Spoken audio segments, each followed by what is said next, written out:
when I saw that psilocybin was seen as this next avenue for healing, the greatest tool in our toolbox for the 21st century, I was very, very excited. And I put a Google alert on for psilocybin Toronto. And so when I saw a press release for a psychedelic clinical trial for treatment resistant depression, I jumped at it.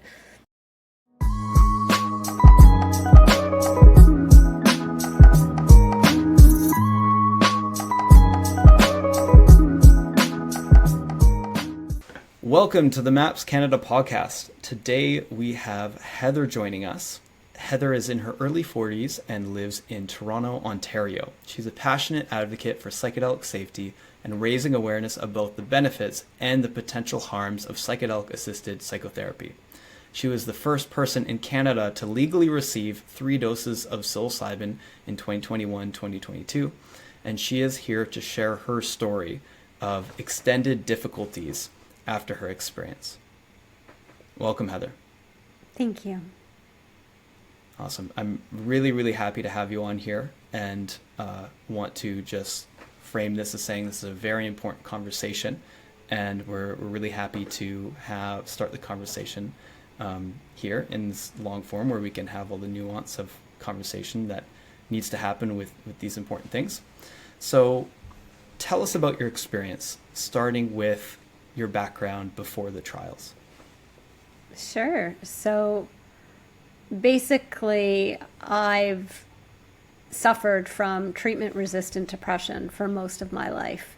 And I was on medication from the time I was 14 to essentially 38, only trying to come off of medication a couple of times and not really having much success more than maybe 6 months at most. I tried various different treatment modalities to try to address the challenges I was facing, including various forms of psychotherapy and also ketamine. I should mention, though, that during this whole time of my life, I was high functioning. So from the outside, people wouldn't necessarily know that I was suffering as much as I was. And unfortunately, or fortunately, I should say, that did serve me well. However, when I saw that psilocybin was seen as this next avenue for healing, the greatest tool in our toolbox for the 21st century, I was very, very excited. And I put a Google alert on for psilocybin Toronto. And so when I saw a press release for a psychedelic clinical trial for treatment-resistant depression, I jumped at it. And I was the 4th participant in the trial, and I was the first person in Canada to legally receive 3 doses of psychedelics, of synthetic psilocybin. And I have a lot of mixed feelings about the trial, but ultimately what we're here to talk about today is the challenging experiences that I faced as a result of participating in this trial. And I will disclose that I have been diagnosed with hallucinogen persisting perception disorder, HPPD, and I also have generalized anxiety disorder, whereas anxiety was never really part of my experience prior to participating in the clinical trial. And also my psychiatrist has given me the diagnosis of post-traumatic stress disorder. Got it. And so ultimately, I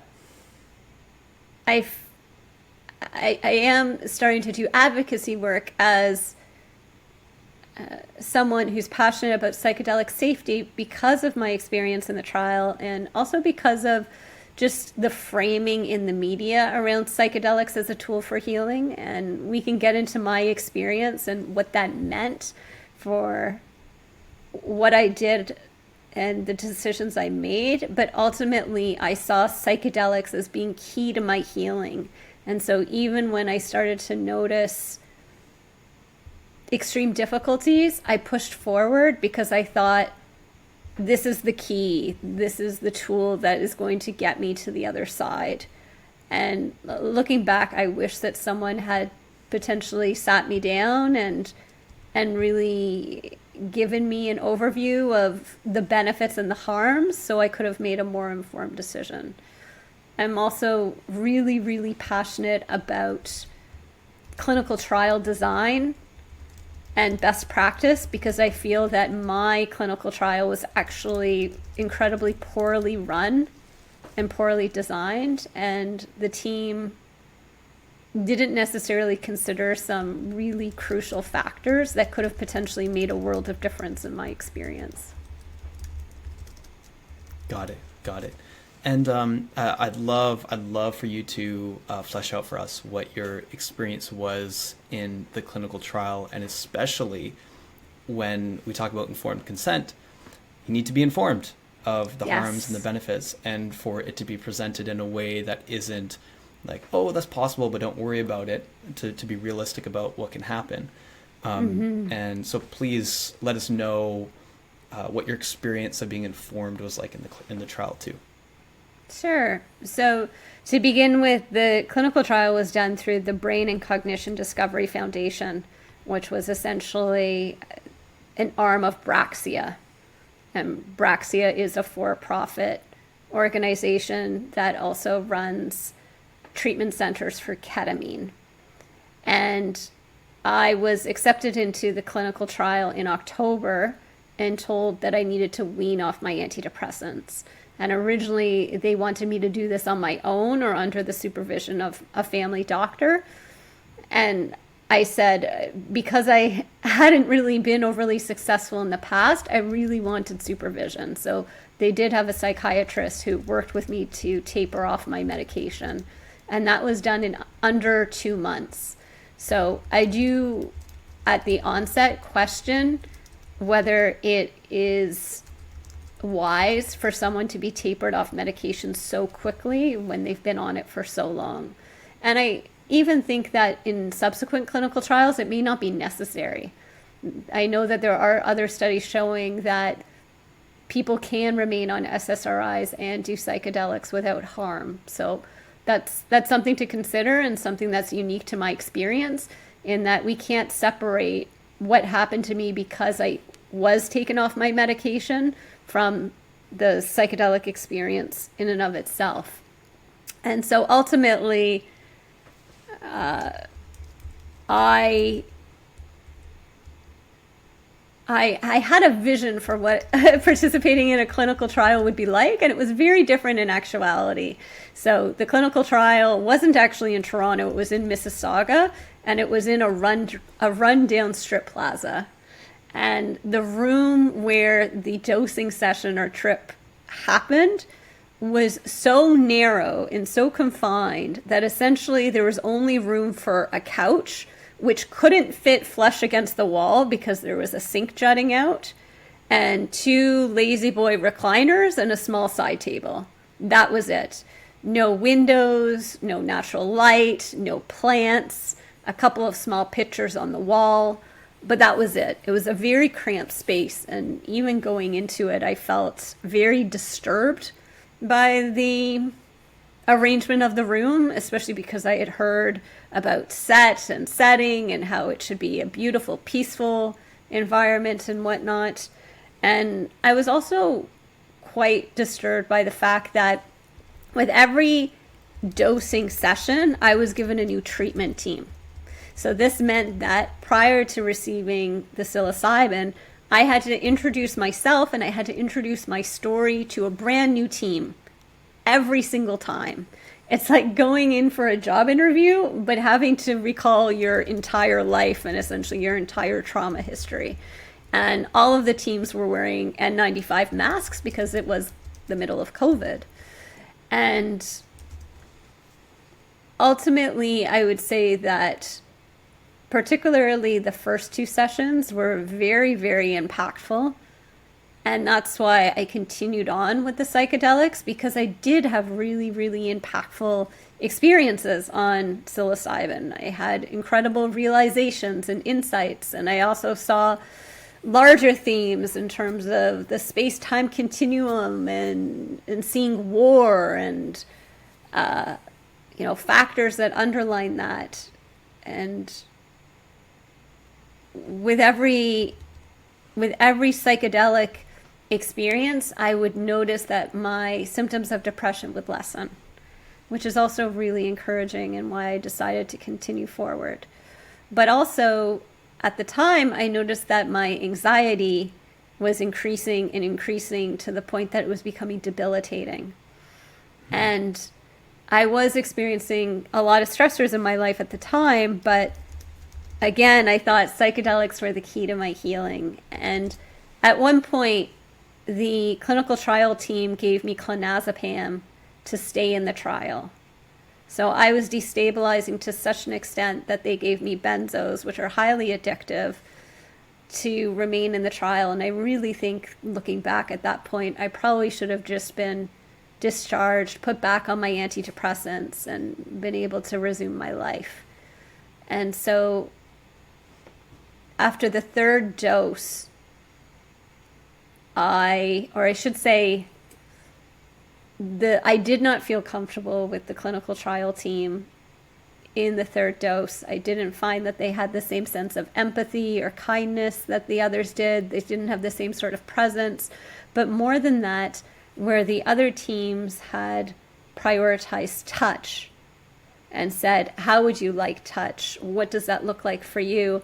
This team didn't bring it up. And so when I brought up the issue of touch, they seemed visibly taken aback. And then they finally agreed, okay, fine. If you put out your hand, that will be the gesture that you need touch. And when I did that pretty early on in the session, no one was there to take my hand. And I had to actually ask, can someone please hold my hand? And I feel like they did it begrudgingly. And given my trauma history, this felt incredibly impactful. And I don't know if this one experience is the reason why things later unfolded the way they did, but I do remember feeling so incredibly alone and unsupported in that final session. And throughout that session, actually. And then it was a few weeks after that, still destabilizing, my anxiety levels were still increasing, that I started to notice changes to my vision. And what was essentially the beginning of hallucinogen persisting perception disorder. Got it. Thank you. And so to recap, things you noticed during it, there was the anxiety that was building and the destabilizing that was happening, and exacerbated by your feeling of not feeling cared for in that third trial. And what's interesting, something I've learned just from hearing your story, is that it wasn't like an immediate shift into full-on HPPD suddenly, that there's kind of this descent that was happening throughout, and there were signs of that happening. Hey, we hope you're enjoying the podcast so far. Now, if you want to support and become part of the psychedelic movement, feel free to donate to MAPS Canada at the link in the description below. Thank you for helping our mission to support equitable access to legal and regulated psychedelic medicines for all Canadians. Yeah, and so looking back, I would say that I started to experience symptoms of derealization and depersonalization after the second dose of the psilocybin, and it got worse and worse. But I don't think I necessarily put two and two together in any real way. I was just like, okay, well, this is part of the experience. But the anxiety was increasing continuously to a point that it was debilitating, to the point that I had to go to the emergency room at CAMH at a point in the trial between the second and the third dose. And then that's when the clinical trial team decided to put me on the clonazepam. Yeah. Wow. For viewers, we're going to link an article below that details more details of Heather's experience. And one thing I read in that article was around how, like, the fact that you were given benzos to stay in the trial while they can be highly addictive, and then a key thing, without any plan for what's going to happen afterwards with respect to the benzodiazepine prescription. It was very much just, it's my sense is that it was very much just to keep you there in the trial. Exactly. And so when I met with the PI of the study, the person who was running the study at the end of the trial, he was very clear that even though I was in an awful state, that he was not going to be responsible for my care in any way. And he said that repeatedly to me. I am not responsible for your care in any way. The clinical trial is finished. At most, he was willing to offer a list of medication recommendations to my family doctor. And even when he was essentially alerted to the fact that I had HPPD symptoms, the only response I got was essentially, thanks for letting us know, we'll record it in your file. Yet my experience wasn't reflected in the paper that they published in a peer-reviewed journal. And even if there was an argument of, did I disclose my HPPD symptoms? Did I not? I will say that throughout the clinical trial, my anxiety was measured bi-weekly through various quantitative measures. And clearly in their peer-reviewed journal, they say no participant had any changes in their anxiety. And moreover, I think it's important to note that I'm not the only person in this particular trial who experienced adverse effects. I know of one other woman who had such severe effects that she has applied for MAID, and I know that 9 people dropped out of the trial. So out of 30, there were only 21 participants that actually made it to the completion of the trial. So Yeah. I would argue that adverse experiences are probably not being showcased in their fullest light, at least in terms of this particular clinical trial. Totally. And which is super concerning because we need to talk about these things. And in the context of all the promise and all the hope and the research which does show though that is possible, we need to be realistic and honest and upfront about the possible negative outcomes that do happen with these experiences. I'd love to share a quote from the paper itself that was in the article, which says that they said, adverse events were transient, resolving within 48 hours of each dose, with one exception in a participant who experienced persistent genital arousal disorder for the entire 6-month follow-up period, which is the other participant who had the thing. No mention of HPPD, no mention of the anxiety that you mentioned, and there we are. There we are. There we are. So I'd love for you to share with us more about your experience after the trial. You mentioned there are different symptoms that you experienced. And how did you navigate them? What worked for you? And maybe first just paint the picture of, just to be really realistic and honest with the audience, of how intense these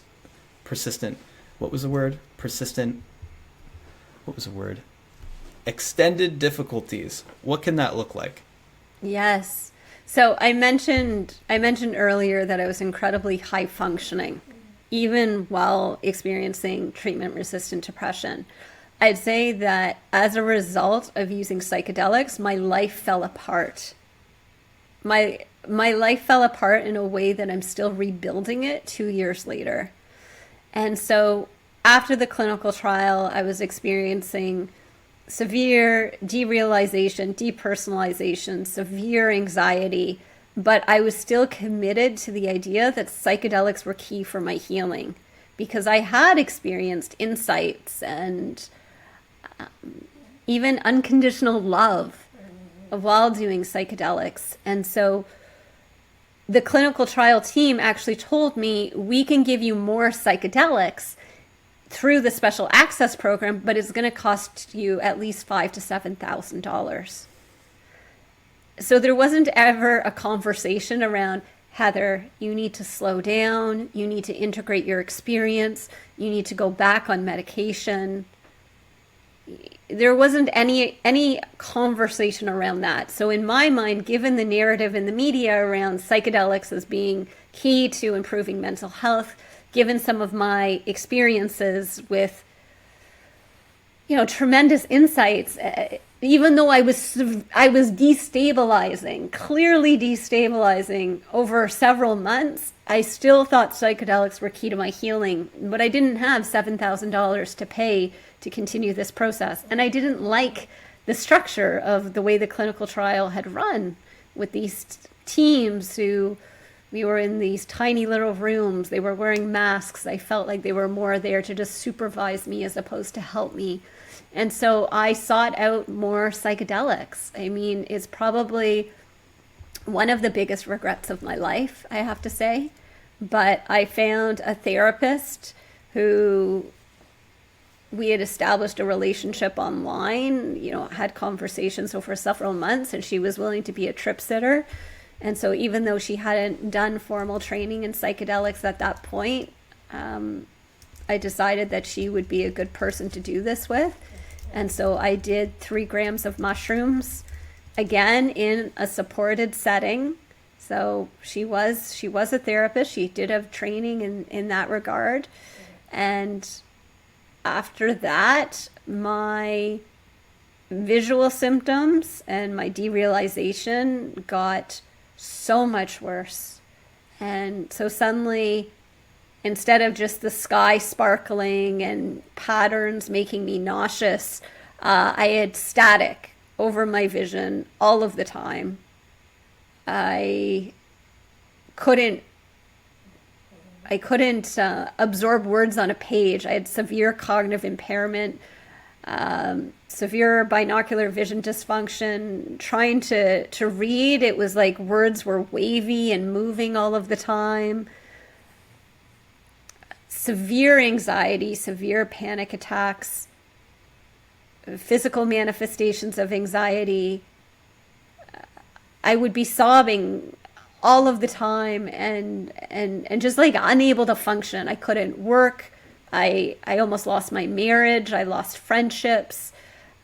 Before going into the trial, I was actually in a master's program because I wanted to be a therapist. My whole goal was to heal myself and then to help others heal. I had to put that on hold as well. And so it's only been gradually over time that I've started to slowly rebuild my life. And at one point, I thought, well, maybe I should go work in a grocery store. Like, there's nothing wrong with that, but that was kind of the level of functioning I saw myself as having. And it was devastating. I thought I broke my brain. And the irony is that a week after this underground psychedelic episode, I was a mess, and I was so scared of benzos that instead of taking Ativan or clonazepam to calm myself, I had some prescription ketamine. And so ketamine had always worked for me in the past. So I took some oral ketamine, and that certainly didn't help matters at all. In fact, it could have made things worse. I can't say. But that was the last time I did any sort of psychedelic drug. And the only times I ever did psychedelics was to try to aid my healing. I don't fault anyone who does it to party. I don't fault anyone who does psychedelics to have a good time. But for me, it was always as a tool for healing. And what was really scary is that when I went to psychiatrists and neurologists for help, like, how do I deal with this? Not only am I dealing with these psychological severe challenges, but these neurological issues, these vision issues, no one would take me seriously. They would say things like, only people who abuse drugs get HPPD. And from being a member of various online communities, I can tell you that's not the case. There's lots of people online who report getting HPPD even after doing psychedelics one time. So it might be a very rare condition, but it does happen. Absolutely. And it's totally worth looking into what could be the signs of someone who may experience HPPD and how to avoid that happening, and more advanced, more rigorous screening protocols for that. And I mean, one thing that stood out from your story to me was your condition going into that third psilocybin session. And Yes. could you speak to that? Sure. So going into the third psilocybin session, I was a mess, to put it lightly. I hadn't slept the night before. I was sobbing. I couldn't regulate myself. I remember saying to the clinical trial team, can you please help me regulate myself? Can you please help me? And at one point they even said to me, we've given you all the tools, like very dismissively.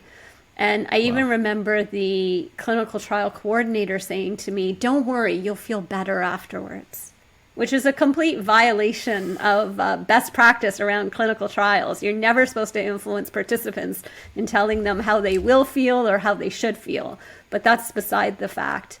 And I saw this as my only chance, because the PI had actually told me after the second dose that he was on the fence on whether I should actually be eligible for a third dose. He didn't want to give me a third dose, but the team did.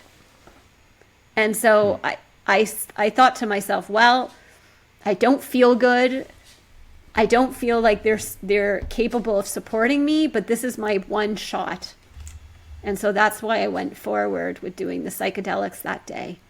Looking back, especially considering the importance of set and setting, I never should have been allowed to take psychedelics in that state. Absolutely. Yeah. And, you know, people speak to the basic safety measures and they say, you know, dose, setting, and screening as being the key elements for creating the most positive possible outcomes for someone. And we also need to acknowledge that screening is just like consent. It's ongoing. Yes. And your state coming in sleep deprived, sobbing, walking in, a total mess, that's a clear sign that one of the possible negative outcomes of psychedelics being destabilizing. If you're coming in already destabilized, Yes. maybe it's not the best time, maybe it's not the best circumstances, and safety is so key that Yes. you know, of course, you know, who knows if you hadn't gone in that day and stabilized and maybe you'd done another journey, who knows at another time what the outcome could have been from that. And Exactly. how many months after this journey has these extended difficulties affected you? Like Yes, years we're coming after. years. So now it's been a full 2 years. It's been a full 2 years. And going back to informed consent, I have reviewed the consent form, which I signed, of course, back in October of 2021. And there's only one line that speaks to, I guess, what you could refer to as HPPD. It just said perceptual changes. And it says incredibly rare and has never been seen in a clinical trial environment. So it's pretty much saying that you will not experience any of these symptoms in a medically supported environment. And I would argue that's not the case. But unfortunately, my experience isn't being shared. There's no way for those in the academic community or the research community who are just reviewing this paper to know that someone like me exists. And when I did try to reach out to researchers after the fact, to many prominent researchers all over Canada, the States, the UK, and Australia, to say, this is my experience, and I want to share it with you, not from a perspective of getting revenge in any way, but to help inform best practice and our conversation. I'd say 90% of people never even bothered to respond to me. Yeah. There's just, there has traditionally not been an appetite to hear from participants or engage them in this sort of dialogue. If this dialogue does happen, and it is starting to happen, it's only amongst researchers. Participants aren't being invited to share their lived experience or to contribute to these conversations in any fashion. Yeah. Yeah. And it's such a shame. It's such a shame. And we need It's to a hear huge these disservice. stories. Absolutely. I mean, we're in the business of helping people. And so whatever that means, let's do it. And, you know, we have to do what makes sense. So I'd love for you to share what resources you found along the way to be helpful for you. And maybe also speak to the secondary pain caused by not feeling heard in your challenging experiences afterwards? Yeah, I would say that. So following the completion of the clinical trial, I had no support. I didn't have a psychiatrist. My family doctor certainly didn't feel well equipped to handle what I was dealing with. And it was only through kind of connections and serendipity that I was able to get support. And the original psychiatrist that I saw said to me things like, oh, read this academic poster. And I would read the title, and he said, you can read that. See, your vision's fine. Neurologists refused to take on my case. Neuro-ophthalmologists refused to take on my case in any way. There was just a complete lack of support. And that felt incredibly traumatizing, to feel that I was stuck dealing with this and there was no one who was there to help me. I am very grateful that I was finally able to find a psychiatrist who did have knowledge and experience of psychedelics. And so that was helpful. And I was eventually able to get a referral to a neurologist who had an interest in psychedelics. So again, I feel very privileged. And I know that I'm one of the few, because just being part of these online communities, I know that most people never ever get to see any sort of specialist that takes them seriously or has any sort of knowledge of HPPD. And for me, in addition to everything I've described, which was incredibly traumatic and difficult, one of the hardest things is, and I mentioned this at the beginning, I was on antidepressants for over 25 years. From the time I was 14 years old. So I compared it to being in the ocean with floaties. I didn't necessarily know how to swim, but I had floaties that would keep me afloat so I wouldn't drown. After getting HPPD and all of these extended difficulties, for whatever reason, my brain will no longer tolerate most medications. SSRIs, SNRIs, things like pregabalin, gabapentin.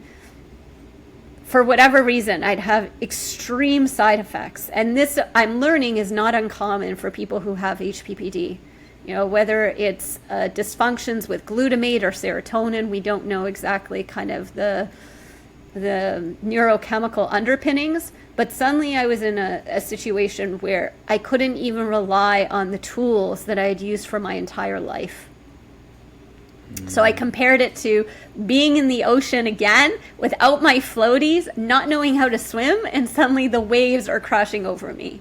And I do admit that there were times I was actively suicidal. I did not know how I was going to get through. And so I'm very grateful for, you know, some of the support that I have received along the way. As I mentioned, I do have a psychiatrist who also does internal family system psychotherapy with me, which has been helpful, and has allowed me to try different medications to see what could potentially work. I've also come across groups like ICERS, which offers some psychotherapy type sessions for people who are experiencing extended difficulties. So they were helpful for a period of time. And then beyond that, what's been helpful, it's so hard to say. I've spent tens of thousands of dollars now trying to reclaim my health. Everything from functional neurologists, naturopaths, supplements, vision therapy, physiotherapy, acupuncture. I'm sure I'm forgetting various providers in there, but I've tried everything. I've tried everything at this point. And like I said, I'm in the process of rebuilding my life, but I certainly do feel like I'm never going to be the person I was, and I don't know if I'll ever be able to function at the level I was. We'll see. Thank you for We'll see. Let's hope that it gets better. Yeah. You mentioned one thing that maybe you didn't mention, that you mentioned in the article, is guanfacine. Is that how you pronounce it? Guanfacine. Yeah. So Guanfacine. guanfacine is a medication that has been helpful for people with traumatic brain injury, PTSD, long COVID. And so I did get COVID in the midst of the clinical trial period, so between session 2 and 3. So I don't know if that could have potentially contributed to my symptoms in any way. There's no way to possibly know, although I had a very kind of mild experience with COVID. But I did ask for that to be prescribed to me, and that has made a difference in terms of the cognitive side effects, and I'd say to some degree the vision issues, and to some degree the anxiety, although all are still present. The guanfacine has helped in kind of reducing the severity. Got it. Okay, awesome. I'd love to ask you, for anyone watching who may be experiencing HPPD right now, what would you recommend for them? Whew, that's a great question. I think the first thing I would recommend is staying away from psychedelics. There's this feeling that maybe you just have to go back into the experience to heal it. I would really caution against doing additional psychedelics. I think if I had known about HPPD when I first started having symptoms while in the clinical trial, I never would have done more psychedelics. But I had no knowledge. I had no idea that something like HPPD even existed. So number one, I would say, is to stay away from psychedelics. The second thing I would say is to try to get, a compassionate medical practitioner to hear you out. There is a body of research showing that antipsychotics can make things much worse, and so a lot of physicians do feel that this is kind of a psychotic disorder in some way. So I encourage people to be armed with research. Like, do your research, print off articles about HPPD so that your physician or psychiatrist can try some of the medications that are seen as first-line treatment. For me, because I wasn't believed, I was tried on all sorts of different medications that made me much worse before I was able to successfully advocate for medications that are seen as being helpful or at least neutral for people with HPPD.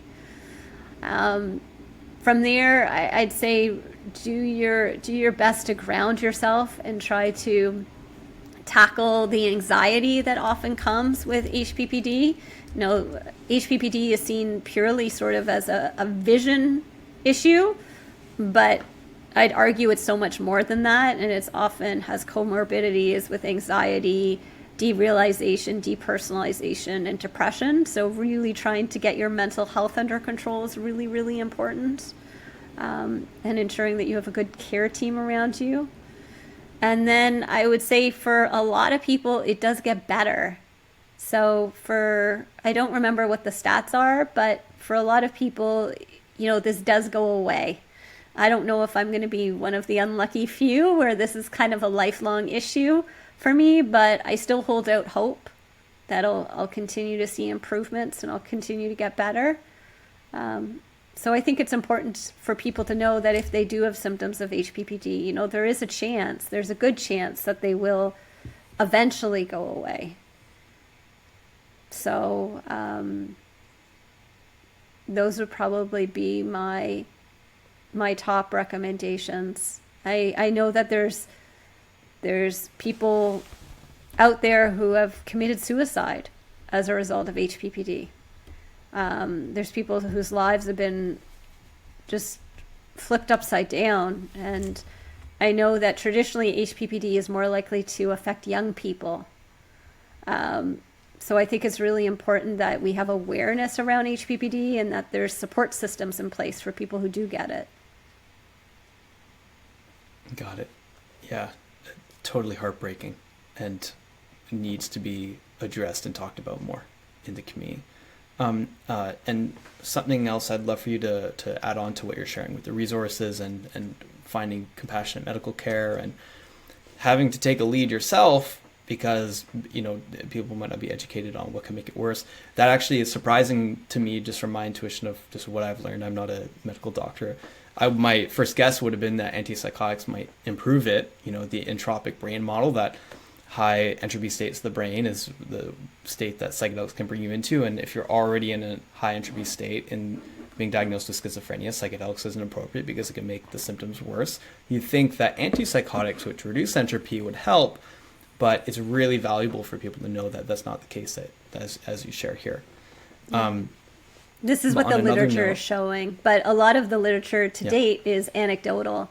So you see a lot of case studies, you see a lot of small trials. There's really no RCTs out there. There's very few people who are even studying HPPD in any way. So what is seen as being kind of first-line treatment for HPPD is usually lamotrigine, which is a mood stabilizer, is number one. Then there's Keppra, which is also an anti-seizure medication, and then benzos, so things like clonazepam, as well, is often used to treat HPPD. And there's kind of mixed feedback in the literature on the value of SSRIs. Some people find that they can tolerate SSRIs and it could be helpful for the mental health aspects, even if it doesn't affect the vision issues. And other people find that SSRIs make their symptoms much worse. So there's no real consistency. Clonidine is also a medication that's used. It's kind of in the same class as guanfacine. And I think those are the main ones from a medication standpoint. Got it. Okay. Thank you for sharing that. And what communities or resources or online places have you found helpful to find other people with your experiences? It's a great question. So there is a very active subreddit on Reddit, so HPPD. I think it's called, the subreddit is actually called HPPD. And so there's also an online forum, I think it's called HPPD Online, that started before the Reddit subreddit, but still has some participation. And then Jules Evans has also started a peer support group, not just for people with HPPD, but for people with challenging psychedelic experiences. And so I've also found meeting other people through his group to be helpful. Got it. Where can people learn more about that group? That's a great question. I think if they've reached out to Jules directly, they could learn more. I also might potentially start a group as well, just for people who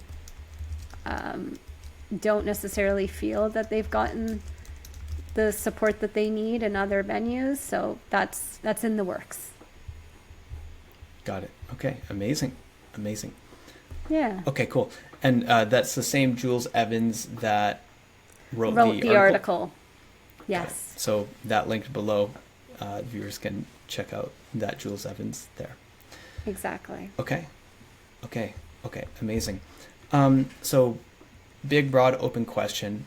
What can or should be done to minimize the risk of something like this happening to others in clinical trials or in general psychedelic therapy? That's a great question. It's a great question, and it's one I'm really passionate about contributing to the conversation on. The first thing I would say is that I feel that all psychotherapists, all guides, all psychiatrists who are going to offer psychedelic assisted psychotherapy should have had their own psychedelic experience. And so in my clinical trial, only 1 of 6 guides admitted to ever having a psychedelic experience. And so I compared that to a blind person describing the sky. Like, yes, they could say it's blue, it's got white fluffy things in it, but they've never seen it. And so I do feel that to truly support someone through something like this, you should have had your own psychedelic experience. The second thing I will say is to be able to be really compassionate and really present. So there's transference and countertransference, if I'm getting the terms correct, that are just magnified on psychedelics. Like, I felt like I could almost see into my guides and their sort of state while I was on the psychedelics. And there were a few that I felt just didn't want to be there or were just phoning it in, particularly that third trial team I'm mentioning. Like, they were just, we should always approach this with the best possible intentions and trying to be like fully compassionate and present and supportive to anyone who's really opening themselves up in such a vulnerable way. So I would say there's that. I don't think you can apply a medical model to psychedelics. I don't believe that psychiatrists viewing psychedelics as the latest pill that's going to make a difference is going to be the solution. And I feel that my trial was designed with that sort of mentality. So I really don't think that that's the way of the future. I think it's really important for there to be a lot of preparatory sessions with participants so that they do feel very comfortable with their guides. They feel really supportive. They feel safe, ultimately. At a most basic level, we need to ensure that people feel safe. And I know that I didn't feel safe. I didn't feel supported in my clinical trial. And I think there's basic things like set and setting. You know, don't have your clinical trial in a rundown strip plaza where the couch won't fit against the wall. Make sure that it's a reasonably sized room. Put some plants in there, potentially some natural light. You know, things like that are just so easy, such easy fixes. And then really feeling, really building out setting. You know, what does that mean from a mindset? If someone is in a very dysregulated state, it's not the time to be giving them psychedelics, right? We have to ensure that people feel calm enough and centered enough to be able to handle something like this. And then I think post-integration support is really important. And whoever is going to undertake this work has to understand that you may have participants with extended difficulties. So how are you going to support them? How are you going to ensure that they get the care that they need? You can't just send them off into the universe and say, well, thanks for finishing our clinical trial. All the best to you. Because that's not adequate care. And then I think we also need research ethics boards that are going to oversee this in a really thoughtful way. And I can share my experience with going to the REB if it would be helpful, but I think that all systems need to be set up so that participants do feel well supported. I think I mentioned this to you in a different call. I see psychedelics like fire, right? Fire can be incredibly beneficial. It could be incredibly healing. It can be incredibly magical, but it can also be incredibly dangerous if you don't know how to handle it, if you don't know how to contain it. And I see psychedelics as the same thing. And so we don't want to leave participants to be the one being burned and whose lives are fundamentally altered, right? We need to ensure that we're approaching this in a really, really thoughtful way. Amazing message. And I love the analogy of the fire. The Prometheus stealing the fire from the gods comes to mind as a tool that contributed so much to the evolution of humanity in our history, but is also something that burns down houses every single day and is yeah, something to be careful with. One Exactly. thing I'd like to also add that you've mentioned previously about the ways to minimize harm was the sense of feeling like it's now or never, or feeling Yes. rushed into the Yes. experience. And it's maybe that's more unique to something like a clinical trial that has a schedule, and this is the date for this, and this is the date, and 6-month follow-up, and this is how we're doing it. When in private care, with ideally in a world, a well-established relationship with someone who's trained in psychedelic therapy in a an appropriate, beautiful setting, that if you show up day of exhausted, sobbing, destabilized, they might say, hey, let's pause for a month or two, no rush. Yes. To what extent do you feel that would have, contributed to your experience going different? Oh, 100%. 100%. I mean, ultimately, there's no counterfactual. I don't know what I would have been like if Yeah. I hadn't gone forward, but I do feel that my life would be fundamentally different. 100%. I just feel it in my soul, like in my gut, that had I not proceeded forward with that third dose on that day, I would be in a very different state. I also wonder how many participants in, let's say, private psychedelic assisted psychotherapy are also going to feel pressure to go forward, because if you're paying thousands of dollars for someone to sit for you for the course of 6 to 8 hours, and suddenly you're saying to them, I don't feel ready, what's that cancellation fee going to look like? Right? Yeah. So yes, a little bit different in a clinical trial, because I did legitimately feel like it was now or never. But I also wonder if, because people will have to pay thousands for this type of healthcare treatment, I'm guessing, is there still going to be that sort of pressure? Very important question. Very, Yeah. very important question. I think that also speaks to the importance of getting insurance on board, and so that if it's covered by insurance, then there's at least less or no, depending on the structure and how it works, Yes. consequences for canceling it.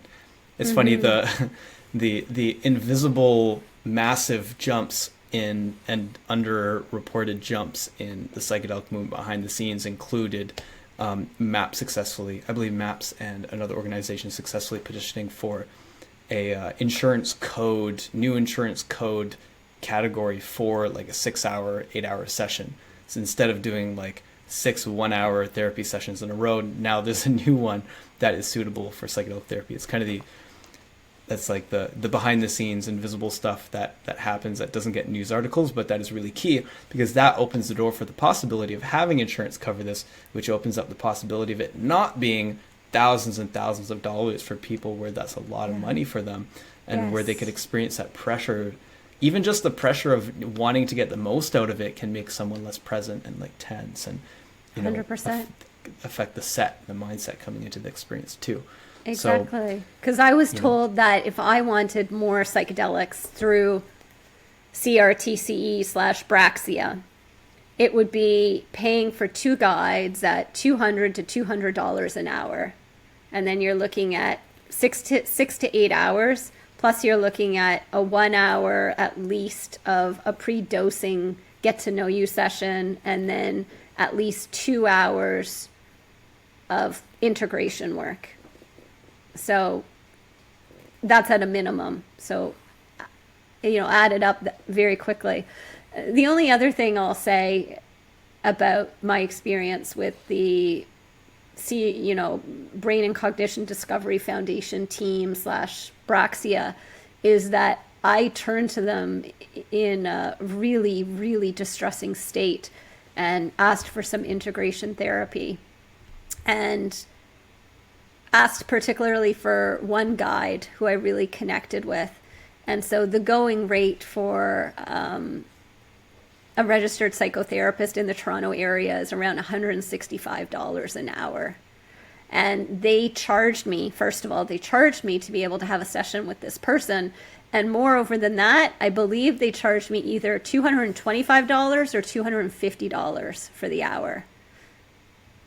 So it was literally making money off the back of my suffering. Wow. Yeah. Wow. And I think that that really speaks to kind of the ethos and the mentality of this particular group. Yeah, it's so important to have for support to be genuine and for people to feel supported and for all the steps and protections to be in place to make sure that doesn't happen. Yeah, and to be able to provide care to people at a reasonable price point.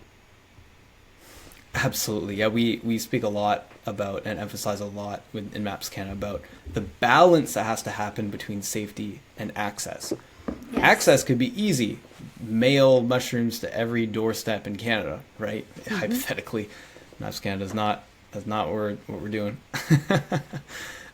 Because safety is so important. It's like psychedelics are not for everyone. People do have experiences that lead to negative outcomes. And there are other tools that are possibly suitable for those people for bettering your life. Things like meditation, things like, maybe even breath work, even that can be intense. Yeah.